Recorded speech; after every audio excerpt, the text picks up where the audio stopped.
where when George can't do the walking that we're going to be doing, he can sit and read his book. And look it up, the Freehand Hotel in New York, if you ever are looking for a place.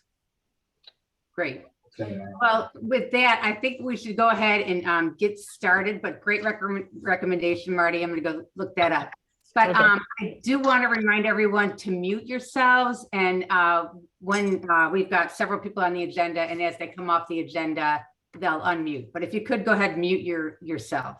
I think we've gotten a lot better at Zoom conversation. I know when we first did this at 12:15, we kind of looked at each other and really didn't know how to communicate on Zoom. So this is kind of fun, and it's really nice to see people who have not been able to come to meetings.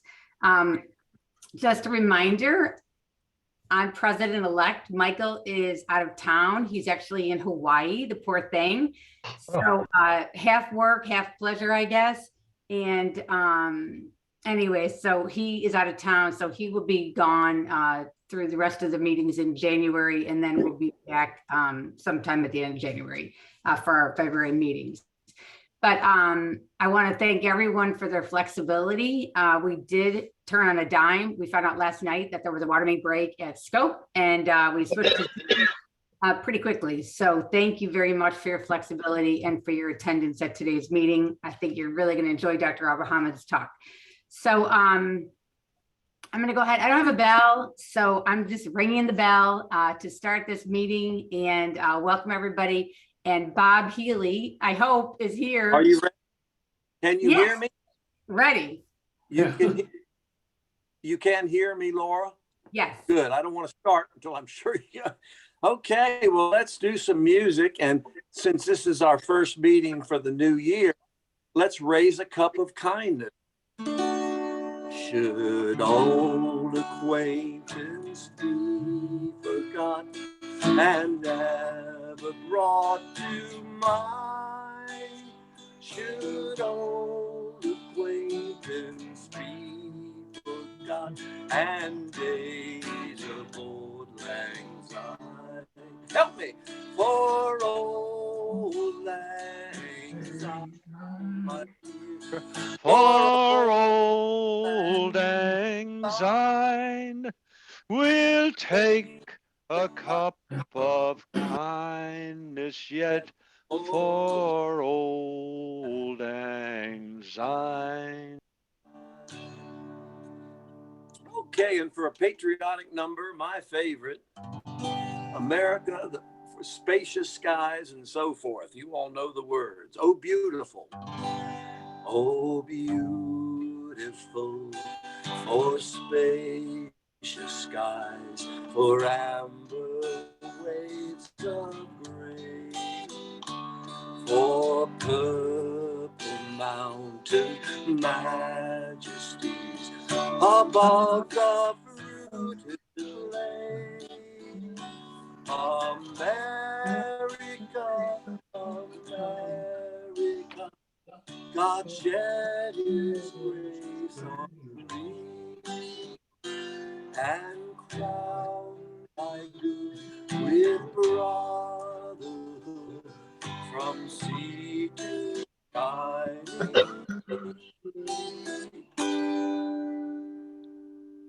Take it away, Laura. Thank you so much, Bob. I love hearing you on your guitar.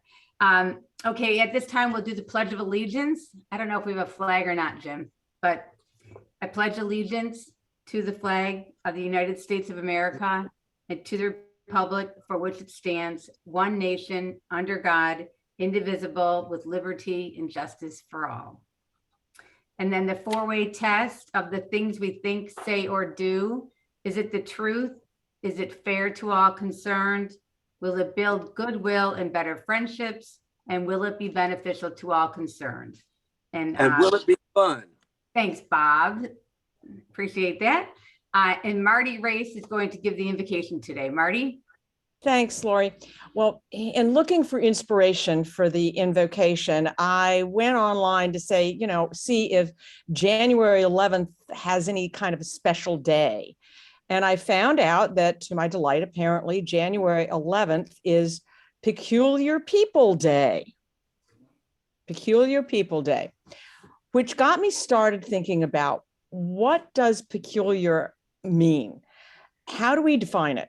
Is your definition the same as my definition? Are you peculiar? Am I peculiar? To whom? And here's where you get a little serious, guys. Does God see anyone as peculiar? Or does he see every one of us, peculiar or normal, as simply one of his beloved children? From what I know of God, that's what I believe. So let's pray. Today, Lord, we pray that we, as mere mortals, look to you to help us see one another through your eyes, to see that our differences, our peculiarities, are for you the special seasoning each of us brings to your creation, to accept one another in our individual peculiarities, and to show not judgment, not derision, not censure, not hate, but love like that which you have in your grace showered on us. We thank you today, God, for all your peculiar people. Amen. Thanks, Marty. Brian could not make the meeting today, but he did have in his remarks that as we were talking in the beginning of the Zoom call, that several of our members have been exposed to COVID or have had COVID in the last few weeks. And we really hope that everyone has a full and speedy recovery on that front. Is there anybody else who wants to comment on the visitation report? Is there any news on Rick Karate? I don't have any. Anybody else? I will look into that for next week because I also had the same question. So I'll check on that for next week. Great. He's home. Did you have something, Carlisle? Yeah, he's home. I've talked to him. He is recovering slowly. Whoever's speaking, speak up. I'm trying to. He doesn't have a lot of energy, but he is home and he's recovering slowly. It's really hard to hear you, Carlisle, but I think I heard you say that he's home recovering. Correct. Okay. And if you want to go ahead and, or I'll follow up and send me an email message, and that way we can get it out into the rotations. But thank you very much for filling us in on that. The introduction of guests, Kelly Stefanko. Thanks, Lori. It's my great pleasure to introduce you all to Laura Beth DeHordery. She is a marriage therapist working through telehealth, who in July just moved to Norfolk, and she actually lives in River Point. So John Cameron, she's a neighbor of ours. She came from San Jose, California, where she has been for the last 30 years. And she is a longtime member of a Rotary Club out there. So she grew up in Suffolk and is interested in joining our club. So Laura Beth, welcome. And we hope you enjoy being here today. Thank you. It's great to be here. And last week I came to a meeting that didn't happen. And so I got to go to lunch with Sally and Marty and Walter. So I felt like I had a great introduction. So I'm excited to join you. Yeah, it taught all of us to read our emails every day. But we love meeting you, Laura Beth. Welcome. Anybody else? I can't see the whole screen. Are there any other guests today? Okay. The school of the week is Mary Calcott Elementary School, and today's rotation scribe is Kelly, but we are recording today. So Kelly, you can relax a little bit. And Lori, I was just going to mention that actually Diana is the scribe today. So thank you to Diana. Thanks. So Diana is here. Okay, great. Yes, I saw her. Okay, so we're not celebrating January birthdays yet. When we get together, we'll have cake and celebrate January birthdays. But January anniversaries include 53 years. Congratulations to Bob and Mary Louise Webb Ash. 48 years, Bob and Lush Healy. So congratulations on those anniversaries. And then the Rotary anniversaries include Bob Ash has been a member for 39 years, Jim Baker, 45 years, Bill Jonick, 72 years, Chick Robinson, 46, Rob Salt, 26 years, Chip Bogan, 45, Jennifer Dilworth, 1, Joe Massey, 24, Connor Pritchard, 3, Marsha Constant, 2 years, Dalton Dunbar, 13, Dave Duncan, 2, and Jack Frost, 3 years. So congratulations, Rotarians, on your anniversaries. Thank you for being a part of our club. As far as club business goes, early on in the Zoom meeting, Chick thanked the organizers of the Christmas party, and I just wanted to make sure everyone heard that the Christmas party was very nice. I think people had a great time and really liked the format. So thank you, Sharon and Michelle and anyone else that I might be missing who was involved in the planning of that. So Dalton was also part of that. So he was a huge part of it. So I want to thank him as well. Thank you. Appreciate that, Sharon. Right now, are there any happy bucks? Yes, this is Bill Lehue. I have happy bucks. First of all, my grandson 2 weeks ago graduated from Old Dominion in communications. Secondly, he has a job. He's already started work. Thank you. Here, here. Cheers. Anyone else with happy bucks? Joey? Yes, to my great surprise, I was awarded the Norfolk Master Gardener Volunteer of the Year Award for 2021. And we had a luncheon in December that was announced. So I'll pay some happy bucks for that announcement. Great, congratulations. That sounds great. Michelle, did I see your hand up? Yeah, yes. I figure since I am a UGA alum that I probably should put some happy bucks in for UGA winning the national championship last night. Lucky. Congratulations. Any other happy bucks? Do I see? I got happy bucks for making my first in-person Rotary meeting for 2022 today. Does that mean you went to Scope? No, I almost did. But if Bill Pollard at the meeting I went to this morning hadn't asked me who our speaker was today, I would have never seen the email, and I would have been at Scope right now. Well, thank you. I guess we've learned now that we need to check our emails the hour before we go to a Rotary meeting. That's not y'all's fault. But anyways. But yeah, it was fun to go to a Rotary meeting in 2022. I can't wait to get back with my own club. It'll be awesome. Great. Thanks, Chris. Any other happy bucks? I have happy bucks. Okay, Sally. Well, on Peculiar People Day, which I didn't know what it was. Today's my son's birthday, and we haven't had him in town since he left for LA in 2014, but he lives in Kent. So I'm actually at his place and spending the day with him. So I'm happy about that. Oh, that's and fun. He's not peculiar at all. So. Happy birthday to him. Thank you. Anyone else with happy bucks? Okay, I'd like to have happy bucks too. Oh, who was that? That was me, Lorna. Oh, hey, Lorna.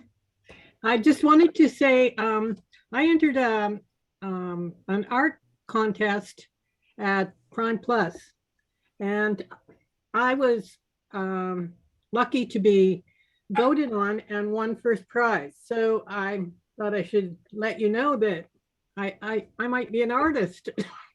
That's great, Lorna. Hopefully we'll get a chance to see that. Well, Bob has it at his office place. It's over at Prime Plus. So anyway, thought I should tell you. Congratulations. Lorna, you were very good. I mean, your stuff was really good. Thanks. Congratulations again. Well deserved. Anybody else that I can't see?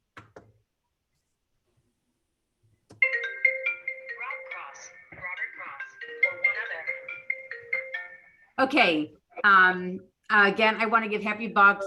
My daughter is an art teacher, and she was selected Teacher of the Year for Rosemont Elementary. So my heart is very happy, and I'm really proud of my 29-year-old for accomplishing such a great achievement. So, thank you. Okay, at this time, I'd like to go ahead and introduce Jeff Wells, who is our Vice President of Programs, who will introduce our Rotarian today. Jeff. You know, I've never had two Zooms. Sorry. Hold on one sec. So the Rotarian of the day. Sounds good. Good. Thank you, Rob. See you tomorrow. I'm on a call. Bye-bye. I'm in the Zoom room. Yes. So the Rotarian of the day. I'm sorry about that, guys. I was on another call. Is our own Joey Rothgart, and it's just wonderful news that she was the Master Gardener of the Year. As part of her bio is, let's see, she worked American Red Cross for 36 years, retired as regional CEO, took Master Gardening training in 2013. So only in 9 years, she became the Master Gardener of the Year. It's pretty impressive. She went also for training as a tree steward in 2018. She loves Rotary because of good people, meaningful projects, and the contribution we make towards making Norfolk a better place to live and to work. Favorite things is about the people. She has served on the board 3 times and has chaired several committees. She's always in awe of the good people working to support this organization. So I welcome Joey. Very good. Thank you, Jeff. It is my great pleasure to introduce today's speaker, Dr. Alfred Abu-Hamid. Dr. Abu-Hamid currently serves as interim president, provost, and dean, professor and chairman of the Department of Obstetrics and Gynecology at Eastern Virginia Medical School. He is a physician, scientist, educator who is recognized internationally for his expertise and leadership in maternal fetal medicine, ultrasound, prenatal diagnosis, global research, and patient safety. In addition to leading numerous national councils and medical societies, he has published more than 180 peer-reviewed manuscripts, authored 6 textbooks, and received numerous national and international awards, including the 2019 Commonwealth of Virginia Outstanding Faculty Award, the Commonwealth's premier honor for education. One of his books, Practical Guide to Fetal Echocardiography, won the Book of the Year Award in 2019 from the British Medical Society. He established the International Society of Ultrasound and OBGYN's outreach program and has led several ultrasound training missions to the developing world to include Haiti, Ghana, and Somaliland. Dr. Abu-Hamid received his medical degree at the American University of Beirut. He continued his postgraduate training at the University of Miami, where he completed his residency training and a fellowship in maternal fetal medicine. He also pursued a second fellowship at Yale Medical School in ultrasound and prenatal diagnosis. Dr. Abu-Hamid made the news in December when EVMS, Centera Healthcare, and Old Dominion University entered into an agreement to formally work toward a jointly run academic health center. He has been a faculty member at EVMS and a citizen of Hampton Roads for 30 years. Let's give a warm Rotary welcome to Dr. Alfred Abu-Hamid. Thank you, Joey, for this introduction. I'm humbled really to be speaking to you all. And Lori, thank you for the invitation to speak. I want to take this time also to thank you dearly for all your support of our medical students in the early days of the pandemic. by providing, masks and supports. That was instrumental to them to help us, guide us through the difficult time. So I would like to, and also I would like to acknowledge Dr. LeHue, who's been a mentor to me over the years. It was an honor to work side by side with him in women's health, and I'm happy to see him today. I haven't seen him in a while. So Bill, great to see you. So I would like to share my screen. I want to give you an update on where EVMS is. I know many of you have been great supporters of EVMS and have really contributed so much to our success. But I wanted to make sure I give you an update and try to answer any questions that you may have. So Eastern Virginia Medical School, as many of you know, was founded by the community, by our Norfolk citizens, when they recognized back in the 1960s that the number of physicians in Eastern Virginia was well below what it was in Charlottesville and in Richmond.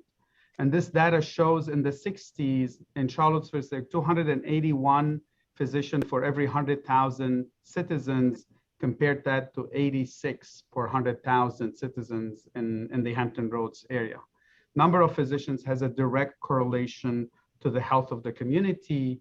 So our founding fathers recognized the value of bringing a medical school to Hampton Roads and the risk that this shortage of doctors will have with its effect long-term on the welfare of our citizens.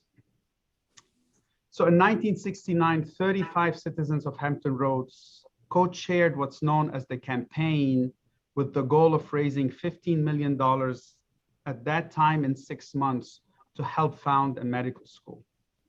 It took them 3 years to raise the funds, and in 1972, EVMS received provisional accreditation from the accrediting body at the time, and our first class matriculated in 1973, and our first building, Lewis Hall, was built in 1977.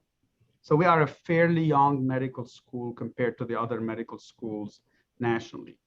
And here you see 4 of our founding fathers, Congressman Porter Hardy, Mr. Henry Wensbach, Dr. Mason Andrews, who I'm honored to sit in his chair, and Mr. Henry Clay Hofheimer, who are celebrating in 1971 the launch of the campaign for EVMS.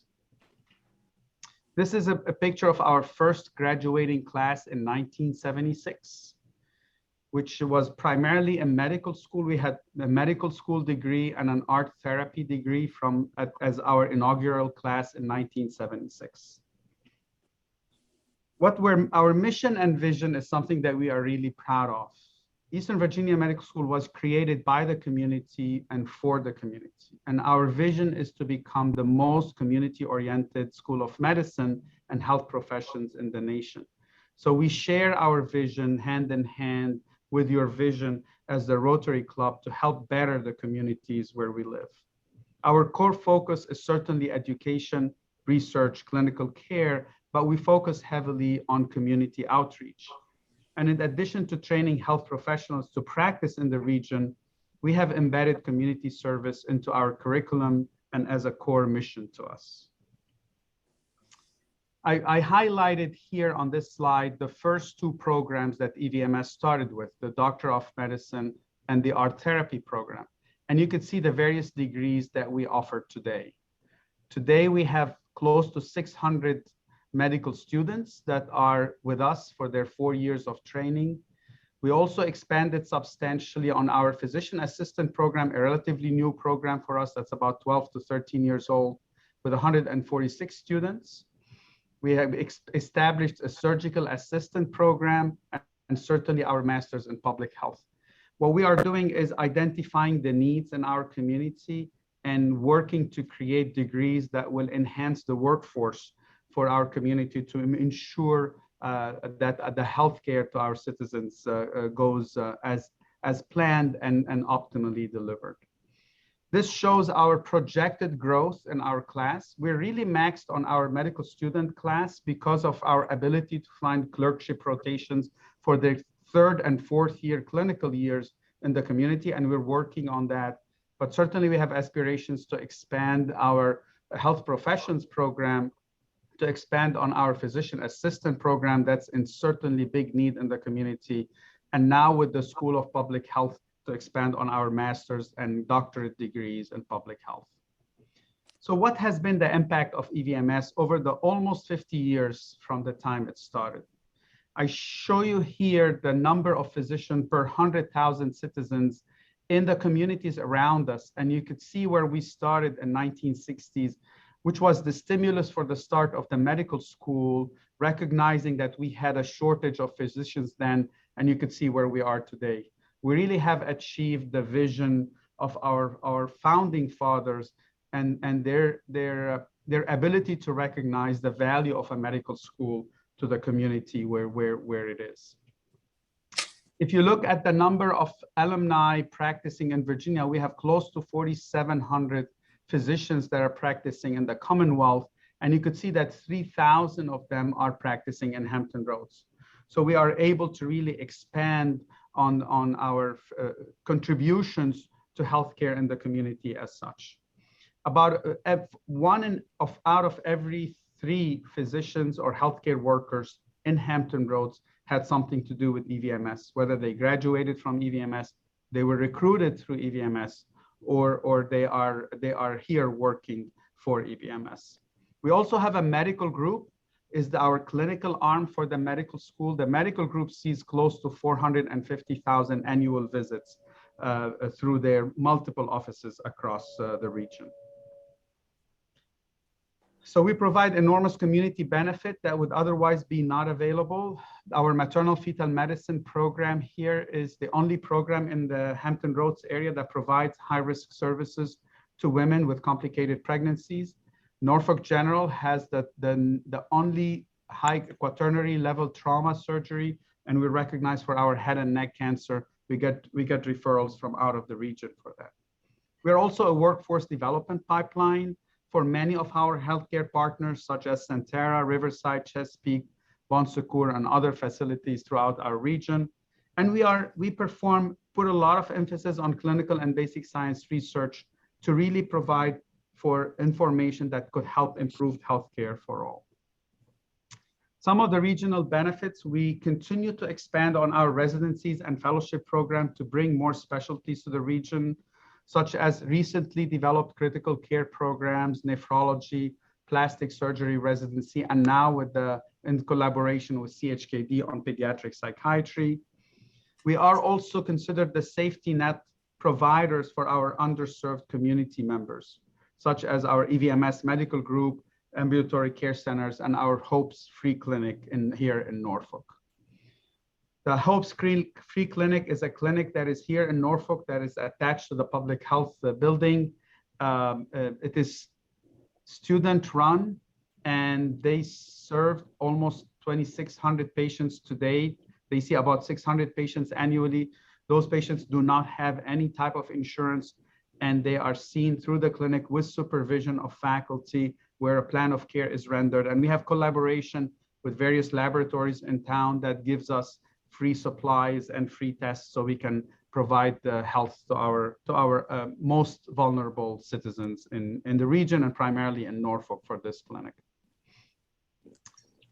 And thank you for your support from early on in the pandemic. I'm happy to report to you that our EVMS medical school and physician assistant students had provided, as of November 8th, 47,000 doses of COVID-19 vaccines in our region. We have also logged several volunteer hours in support of vaccination and in support of other public health initiatives. On the research impacts, more than 100 of our EVMS faculty are actively engaged in basic and clinical science research. We have around 226 active grants and contracts that are ongoing right now with 18.9 million in annual funding, close to $6 million in NIH primary funding, and 56 secondary and primary NIH grants that are ongoing. And on a yearly basis, we publish close to 700 peer-reviewed manuscripts to contribute to science and discovery in medicine. We have strength in healthcare for access for minority population. We recently developed a new neurodegenerative disorder center with the generous gift from the Goldrich family. We are working on diabetes and diabetic neuropathy, and we recently started a Center for Maternal and Child Health Equity and Advocacy to really understand what are the parameters that lead to increased maternal morbidity and mortality and infant mortality in Norfolk and our community, and how could we provide processes to really reduce the impact of such. From what we have done from our school ranking, we're one of 12 schools in the United States with the highest representation of African American students in the 2020-2021 school year. We're number 39 of close to 200 schools in the most diverse medical schools with regard to our teachers and staff and students. Number 46 in best medical school for primary care. We're ahead of Duke and VCU. We're number 58 in most graduates practicing in medically underserved areas. Number 59 in most graduates practicing in primary care fields. Best medical school for research, number 88, and number 90 in most graduates practicing in rural areas. So we work really hard to ensure that we reflect the community that we represent, and we put resources to ensure that our workforce is diverse and we are able to recruit and support minority students into our student classrooms. From a regional economic impact on the community, this is by an independent study by Dr. Koch. The EVMS really contributes about $1.2 billion annually. We're the number 12 employer in Hampton Roads with an annual impact of our alumni close to $450 million a year. And as you could see, the value of charitable services that is rendered and the economic impact to the Commonwealth and how many jobs we generate locally because of where we are. And also, I would like to share with you that we are on a fairly robust trajectory. If you see in 2012 where we were and where we are in 2017, and this data is a bit dated, is almost 5 years old. I wanted to share with you this slide to show you the vision of our fathers. This is our medical campus in 1960s, and probably Bill will recognize the medical tower here. This is Andrews Hall, our building here, and this is Santana Norfolk General Hospital and a small building for CHKD. This is Colley Avenue. That indeed, this is a slide showing the rezoning of Colley Avenue. And Colley Avenue used to be this street right here. And through the vision of Dr. Mason Andrews and others at the time, recognizing the importance of the medical campus to the community where we are and the need for additional land to the medical school, Dr. Mason Andrews commissioned the city council to rezone Colley Avenue, and now Colley Avenue curves like this, providing significant land to the medical school that we're able to expand. And if you take it towards 50 years, almost 50 years later, this is our campus today that provides substantial support to a lot of our citizens and really is an area for education, research, and clinical care. So what's our vision for the next 50 years? EVMS really is at an intersection in its existence. I think the vision of our founders had really been accomplished, and what they would strive to do with minimal resources, I would say, had been quite successful. I always say EVMS is like the little engine that could, provide what we need to provide to our community with really minimal resources that we have. But we really need to think a bit broader. And as we charge the incredible responsibility on us, what EVMS would be for the next 50 years, we have some headwinds that we really need to address. So we're now looking to create what would EVMS look like in the next 50 years.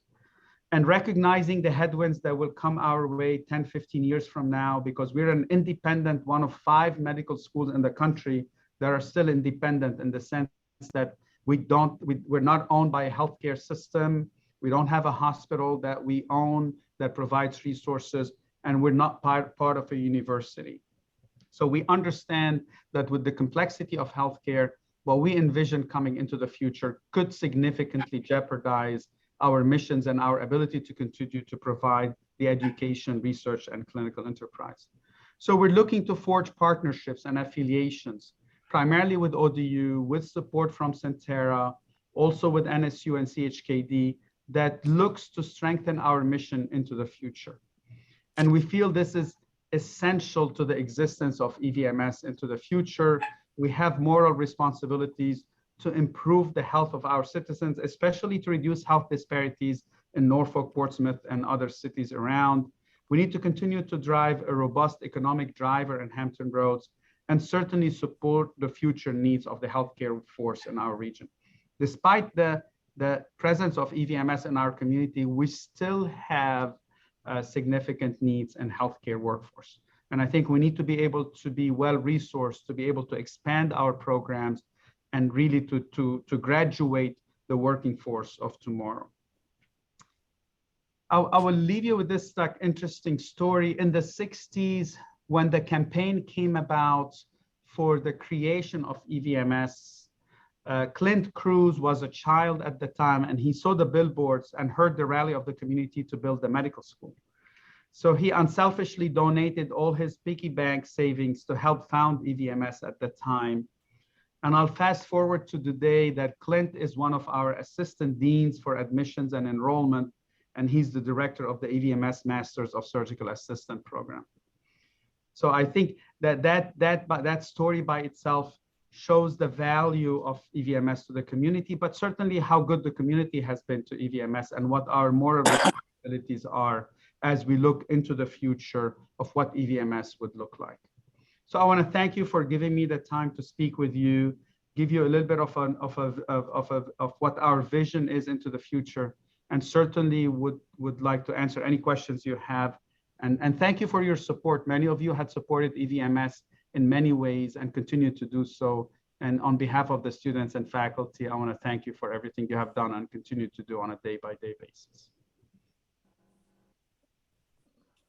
Thank you so much, Dr. Abu-Hamid. And now, if you can unmute and or raise your hand, and I'll call on you for questions for Dr. Abu-Hamid. Laurie, this is Bill. Okay. I have a question. Thank Great. you, Alfred, for a wonderful talk. I don't know what your future plans, but you're such an incredibly wonderful clinician. Hate to have to lose you to do of all you've done there and continue to do. I'm excited about the program between EVMS and Lake Taylor Hospital in palliative care. The Brock family gave us a ton of money for it. So have the Abiunises, and we're really excited to see this expand to other hospitals as well. Thank you. I'm gonna come talk to you about it sometime. Yes, thank you. Thanks, That's very Alfred, high for on our agenda. Yes, absolutely. Thank you. Lori, I want to say hello. Dr. Abu-Hamid, this is Lois Kircher. I don't know if you can see me. Can you hear me? I can hear you, yes. Hi, Dr. Abu-Hamid. I miss seeing you in the hallways of Norfolk General, but I'll tell you, retirement is a lot of fun. Thank you. Thank you.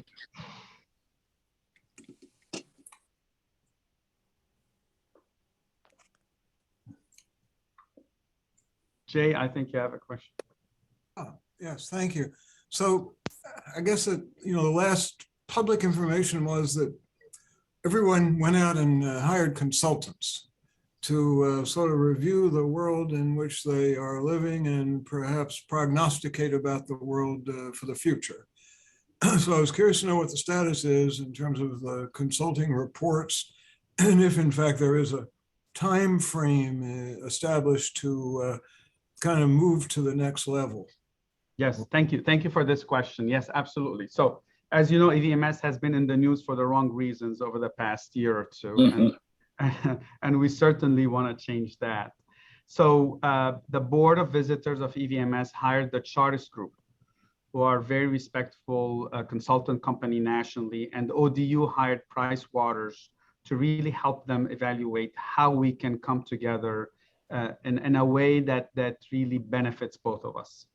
The Chartist Group have been employed since about August of this year. We've had several internal meetings, several external meetings with a lot of the constituents around. Price Waters started their external meetings now.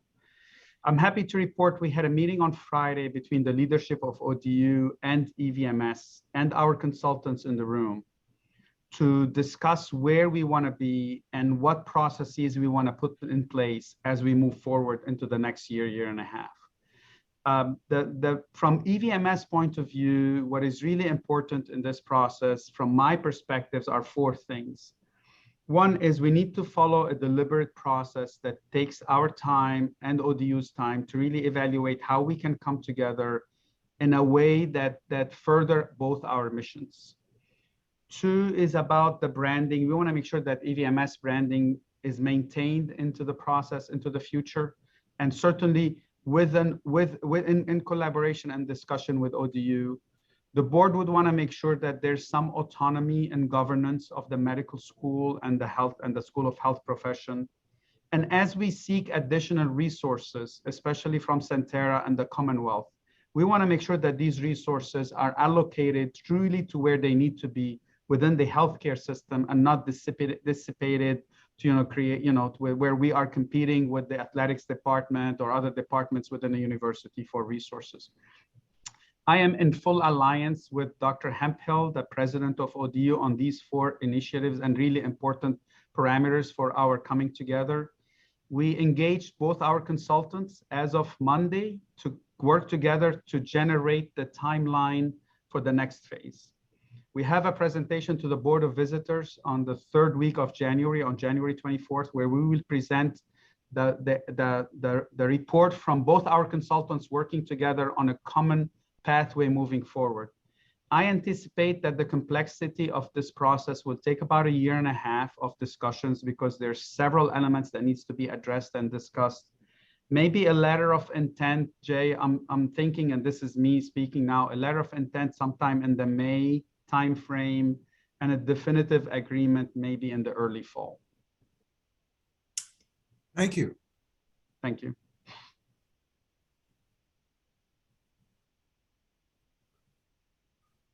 I'm looking for other questions.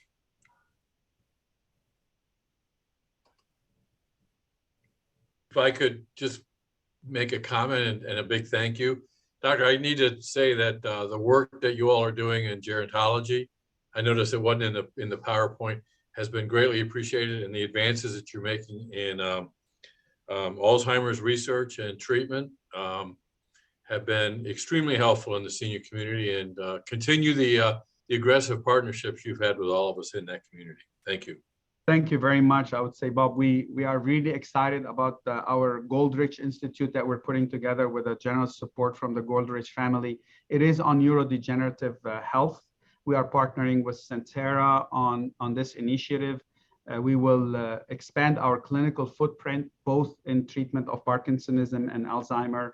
And we will also have created a research wing to really work on clinical research in those areas. So we're really excited about neuro health that we're putting a lot of resources in, and it's exactly what our community needs. So thank you very much for mentioning that. Bob? This was a wonderful presentation. I'm really pleased to hear what your plans are. I thought you might enjoy a little humor. I was ODU's vice president for research when we were looking at the possibility of starting a football team or merging the medical school with ODU. And at that time, I said we should start a football team because at least we'd know how much money we were losing each year. Now, the reason I started there is to tell you that I think the direct involvement of Centera is an incredibly important aspect. But I believe both EVMS and ODU have this wonderfully difficult challenge of how to accept their financial involvement without getting run over in the process. And I wish you all well. Thank you. Thank you. Well said. I'll keep it as such.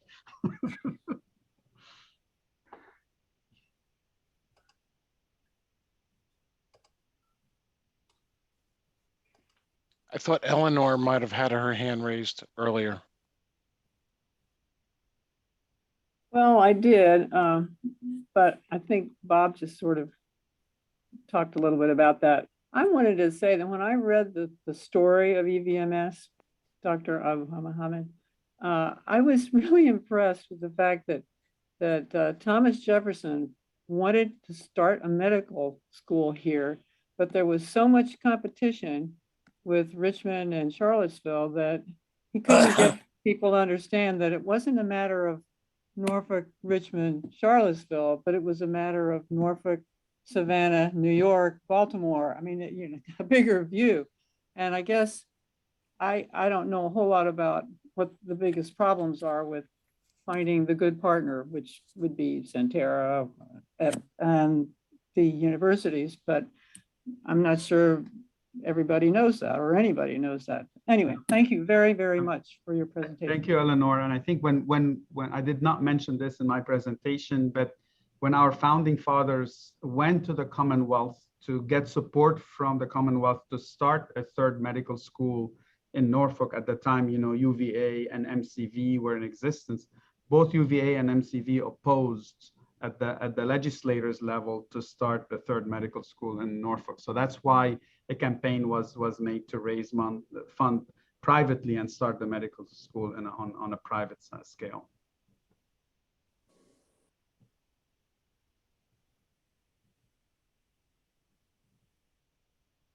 This is Marty. You know, it's funny now thinking of myself as having lived here for like 50 years and more and being an old timer here.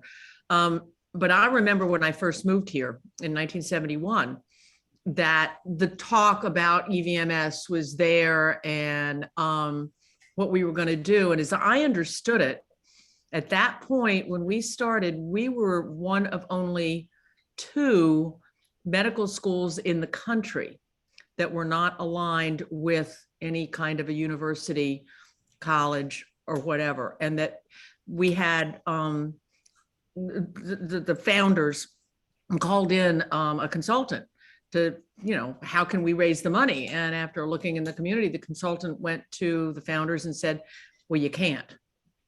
You can't raise the money in this area, give it up. And they said, thank you very much. And they paid him and then they proceeded to do it. And that was the story I always heard. Is that fairly close to the truth? That is absolutely correct. Yes. It's an incredible vision they had. And I'm so proud to be sitting in Dr. Mason Andrews' chair, which is a special honor for me. So knowing the impact that Dr. Andrews had on the community and on the medical school. But you know, Alfred Mason would say, we can raise the money. I know he's gone, but anyway, here we are. Yeah. He did. He said, yeah, we can. Yes, I could chime in on that in that I was a young banker and part of my responsibility working for the bank was to help on the fundraising committee for EVMS at the time and sent out to knock on doors and look for money. And when we did that, it was to the local citizenry who gave from their pockets. And this area is not a wealthy area. There was very little corporate money. So the $15 million that the doctor showed at the front of the program, that was from local citizens' personal pockets. And the part about not being supported beyond the Hampton Roads community, meaning Richmond or Washington, is so true. And so this school is here because the local people made it happen initially. And this is why, Charles, for me personally now sitting in this chair as interim president, it is a huge moral responsibility to make sure that I lead to charter the best course for EVMS for its next 50 years. And we want to do more. We want to aspire to do more. I think we've done what we could with the resources that we have, but we want to aspire to make sure that our citizens don't have to leave here to go to Hopkins or to go to Duke to get their care. And there's a lot of work to be done also on the health disparity area. So it is a huge responsibility that I take very seriously to make sure that what we do in the future of EVMS, that we make sure that the resources are there to really think bigger and bolder than what we've done before.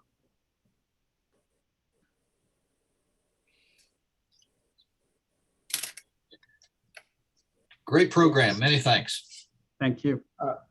Thank you. It was wonderful. I've been raising my hand for a while now. Oh, thank you, Brian. It was so hard to speak.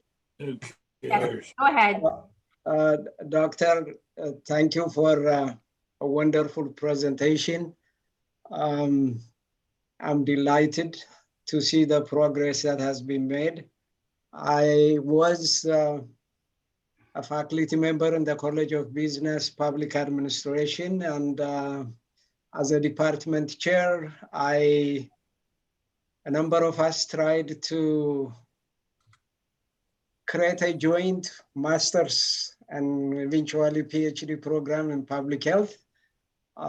We made a number of efforts, but we didn't succeed. It looks like there is some progress being made. And I want you to know, even though the joint program didn't materialize, I lectured, I taught classes in the public health program for a number of years at EVMS, even though I was a full faculty member at ODU. Okay. And I thank you for the good progress. Thank you, Dr. Byrne. We're excited about the School of Public Health. It's called the One School of Public Health, O for ODU, N for NSU, and E for EVMS. And we're in our first early stages, but we're actually, ODU is recruiting the inaugural dean, and we've gotten support from the Commonwealth and Centera, and we're moving towards the accreditation by SHEF first, and then by CEF, the accrediting body for the School of Public Health. And we're very excited about this initiative because it will have significant impact on the research in our community here in public health. Wonderful. Thank you.